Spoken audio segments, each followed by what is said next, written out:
근육이 없으면 면역력도 떨어진다는 말을 들었는데 이게 맞나요? 근육이 줄게 되면은요, 면역력에도 영향을 미쳐서 전반적인 건강에 영향을 주게 됩니다. 혹시 신체 나이라고 들어보셨나요? 주로 인바디 검사를 하게 되면은요, 실제 나이와 신체 나이가 나오게 되는데요. 현재 본인 나이보다 많이 나오기도 하고 때로는 적게 나오기도 하는데요. 건강 나이라고 생각하시면 됩니다. 혹시 뽀빠이 이상용 씨 아시나요? 주민등록상 나이로는요, 70대 후반이신데요. 신체 나이를 측정해 보면은요, 30대 중반이나 후반으로 나온다는 이야기를 들은 적이 있습니다. 이러한 신체 나이를 측정하는 기준은 무엇일까요? 체성분 중에 근육의 비율로 측정이 되어지는데요. 그만큼 건강한 신체를 가지는데 근육이 차지하는 비율이 얼마나 중요한지 알 수 있는 내용이죠.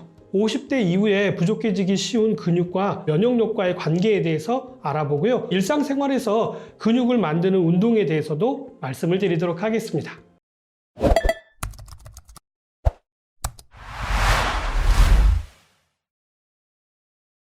근육량과 면역력은요, 비례 관계에 있습니다. 혈액순환이 안 되게 되면은요, 활성산소하고 염증 인자가 우리 몸에서 만성적으로 나타나게 됩니다. 근육이 많은 사람들은요, 이러한 염증 반응에 비해서요, 만성 염증이 일어나지 않게 되고요, 혈관의 손상이 근육이 약한 사람에 비해서 적게 발생하는 것으로 나타났습니다. 다음으로는요, 근육이 많으면요, 지방 염증을 견제하기도 합니다. 비만은 염증성 질환들을 많이 동반하게 되는데요. 그 이유는 지방세포에서 염증성 물질을 많이 분비해내기 때문에 염증이 여기에서부터 발생하게 되는 것입니다. 내장지방의 경우에는요, 염증성 물질이 혈액을 타고 돌아다니면서 심혈관 질환을 일으키는 원인이 되기도 하기 때문에요, 내장지방을 줄여야 한다고 이야기하는 것입니다. 아무래도 근육이 부족하게 되면은요, 그 자리에 지방이 채워지는 것이 일반적이기 때문이죠. 근육이 많게 되면은요, 상대적으로 지방이 줄어들게 되어서 면역력에 영향을 주게 되고요, 건강에 안 좋은 영향을 미치는 백색 지방을 건강에 도움이 되는 갈색 지방으로 전환하는 능력이 뛰어나게 됩니다. 다음으로는요, 복부의 근육은 장 기능을 보호하기도 합니다. 근육이 부족하게 되면은요, 소화 불량에 시달리게 되는데요,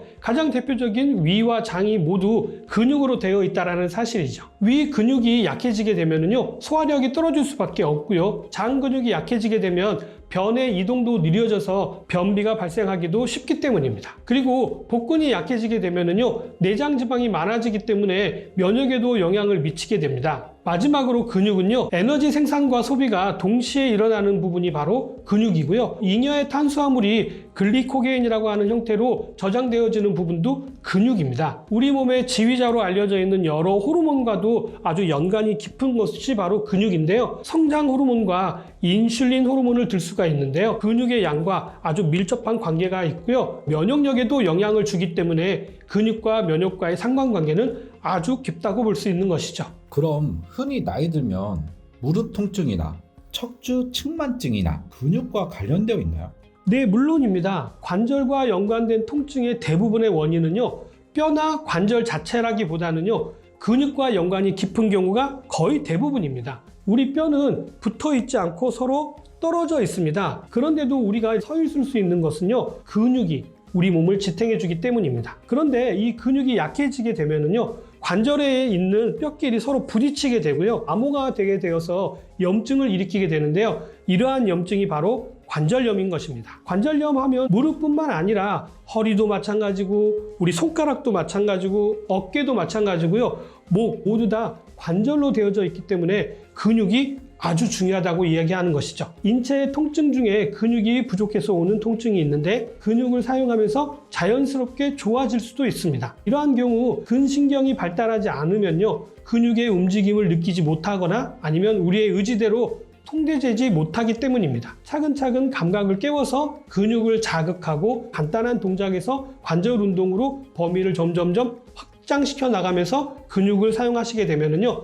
통증을 완화하시는데 도움이 될 수 있습니다. 그렇다면 헬스장을 가지 않아도 우리 일상생활에서 쉽게 근력 운동을 하는 방법을 알려드리자면요, 우리의 면역뿐만 아니라 당뇨와도 연관이 있고요, 수면과도 연관이 깊은 허벅지 근육 키우기인데요, 스쿼트를 들 수가 있습니다. 물론 처음부터 스쿼트를 하시기 어려우신 분들이시라면요, 벽에 기대서 하는 스쿼트를 하시는 것도 좋은 방법이 될 수가 있고요, 그냥 벽에 기댄 상태에서 스쿼트 자세 자체를, 기마 자세를 유지하시는 것도 방법이 될 수 있습니다. 저 어릴 적에 별로 많이 섰던 건데요, 투명 의자 자세 아시나요? 그 자세를 한 상태에서 벽에 기댄 채로 크게 힘들이지 않고 허벅지 근육을 키우는데 도움이 될 수 있습니다. 이번에는 집에 있는 의자를 이용하셔도 되는데요. 방법은 간단합니다. 의자에 살짝 엉덩이를 걸친다는 느낌으로 스쿼트 자세로 의자에 앉았다가 일어나기를 반복하시는 것입니다. 벽 스쿼트보다도요, 허벅지 근육에 더 많은 자극이 가는 운동이기 때문에 본인 체력에 맞게 선택해서 하시면 되고요. 이뿐만 아니라 의자로 할 수 있는 운동은 또 있는데요. 일단 의자에 앉아서 허리를 펴고 등은 뒤에 기대지 않는 자세에서요, 다리를 모아주세요. 그리고 약 한 45도 정도 들어서 본인 앞 가슴 쪽으로 올렸다 내렸다를 반복하시는 것입니다. 최대한 본인 가슴 쪽으로 무릎이 올라가야 효과가 좋습니다. 다음으로는 계단을 오르게 되면요, 허벅지뿐만 아니라 무릎 근육을 강화하는 데도 도움이 됩니다. 남성분들에게 비해 여성분들이 상대적으로 근육이 약하기 때문에요, 무릎을 비롯한 관절 질환이 많이 나타나게 됩니다. 이럴 때 계단 오르기가 아주 크게 도움이 될 수 있습니다. 단, 계단을 내려오실 때는 엘리베이터를 이용하셔야 무릎 관절에 무리를 주지 않게 됩니다. 엘리베이터나 에스컬레이터가 없다면요, 조심스럽지만 난간을 잡고 뒤로 내려오시는 것이 무릎에 무리를 주지 않고 내려오시는 방법입니다. 꼭 주의하셔야 될 것은요, 뒤로 내려오시는 것은 자연스럽지가 않기 때문에 자칫 실수하여서 낙상으로 이어질 수가 있기 때문에 꼭 난간을 붙잡고 내려오시고요, 천천히 내려오시기 바랍니다. 다음으로는 누워서 무릎을 폈다 접었다를 반복하시는 것입니다. 누우실 때마다 하시면 편한데요, 똑바로 누워서 천천히 무릎을 굽혔다가 천천히 펴는 동작을 하시면 됩니다. 허벅지는 물론이고요, 허리와 복근을 만드는 데도 도움이 될 수 있습니다. 또 있습니다. 발 뒤꿈치를 올렸다 내리기입니다. 종아리 근육을 키우는 데 도움이 될 뿐만 아니라 혈액순환을 원활하게 하는 데도요, 도움이 되는 운동입니다. 남성의 경우에 정력을 증강하는 데도 도움이 되는 운동이기 때문에요, 화장실에서 소변을 보는 동안이라든지 엘리베이터나 에스컬레이터를 타는 중간에도 하시면 도움이 될 수 있습니다. 다음은 팔굽혀 펴기인데요. 바닥에서 하시면 한 개도 못 하시는 분들이 많으시기 때문에 벽을 짚고 팔굽혀 펴기를 하시라고 권해드립니다. 따로 시간을 정해서 하시기보다는요, 화장실을 드나들 때 또는 주방을 드나드실 때 벽을 짚고 하시든지 싱크대를 짚고 하시든지 한 번에 5개에서 10개 정도만 하셔도요, 하루에 30개에서 많게는 50개 이상 매일 하시게 되는 운동이 될 수 있습니다. 근력 운동은요, 한 번에 많이 하시는 것이 중요한 것이 아니고요, 조금씩이라도 자주 반복해서 하시는 것이 정말 중요하고요, 더 중요한 것은 아무래도 꾸준히 하시는 것이 아주 중요한 것이겠죠. 근육은 운동을 할 때에만 유지되거나 만들어지기 때문입니다. 무리하게 하지 마시고요, 적당한 운동을 매일매일 꾸준히 하시고요, 한 번에 100개를 하기보다는요, 10개씩 10번으로 나누어서 하시는 운동이 훨씬 더 효과가 좋다라는 것이죠. 5개나 10개만 하시고요, 조금씩 더 늘려 하루에 한 번 하던 것을 2번으로, 5번 하던 것을 7번으로 늘려서 하시는 것이 중요합니다. 다음은 플랭크 운동입니다.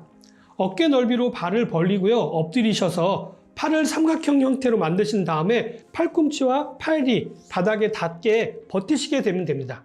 처음에는 5초, 다음에는 7초, 점진적으로 버티는 시간을 늘려가시면 되는데요. 이것도 하루에 50초를 하기보다는요, 5초씩 10번을 하시는 것이 훨씬 더 효과가 좋습니다. 점점 근력이 생기신다면요, 더 늘려가시면 됩니다. 근육 감소의 원인은요, 움직이지 않기 때문입니다.